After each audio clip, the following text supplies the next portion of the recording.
Dear students, welcome to the project ReadOn. This is a network of schools in Calabria, which is one of only a few which have been chosen to be part of a national project called ReadOn. And your class has been selected to be one of the classes for the Calabria ReadOn network. So welcome to an opportunity. What do we mean by ReadOn? You might be wondering. We all know how to read by the age of 7, so why are we in high school part of a project about reading? Why is there a project on literacy, reading, and writing? International research on education has shown that, ironically, in our very technological world, where we can now communicate immediately to people all over the world, more and more people are less and less able to understand what they read. Research has shown that more and more people are now unable to answer questions about a text if the answer is not right on the page.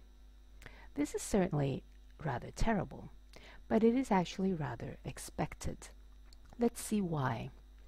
In the past, to find the answer to a question such as, what's the difference between a lime and a lemon, we had to look through some books and digest many pages of information. Then came the digital revolution, and nowadays with a simple click we can find numerous differences between lemons and limes, even differences we had not thought about. For example, different amounts of folic acid or potassium. In fact, there is so much information about the difference between a lime and a lemon that we don't even know when to stop our list of differences. And that is the problem. With so much information to process, it is normal that we do not carefully read every single article that appears on our screen. We would go crazy. Our brains would burn out.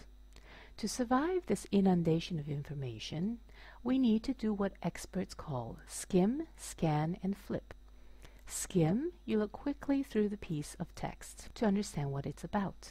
Scan, you look for key words. And flip, you move quickly from text to skim and scan.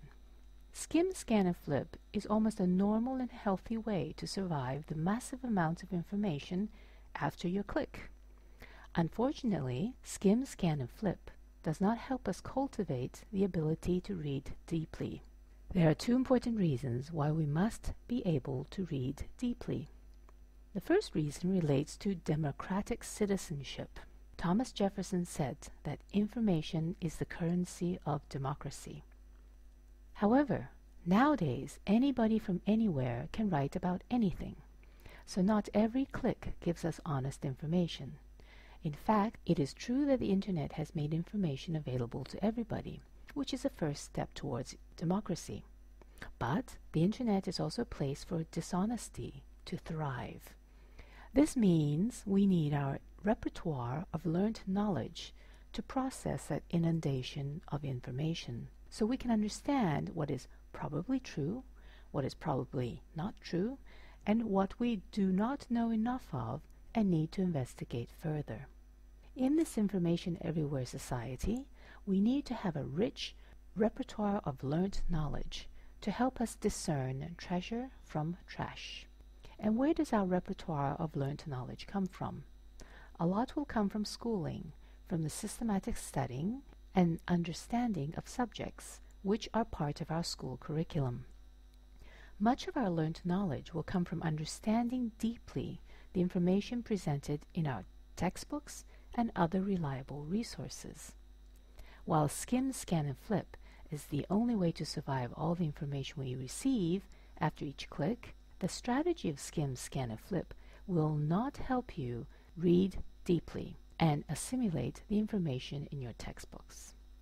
Of course, you've noticed that your textbooks at secondary are less colorful than your textbooks in primary and middle school.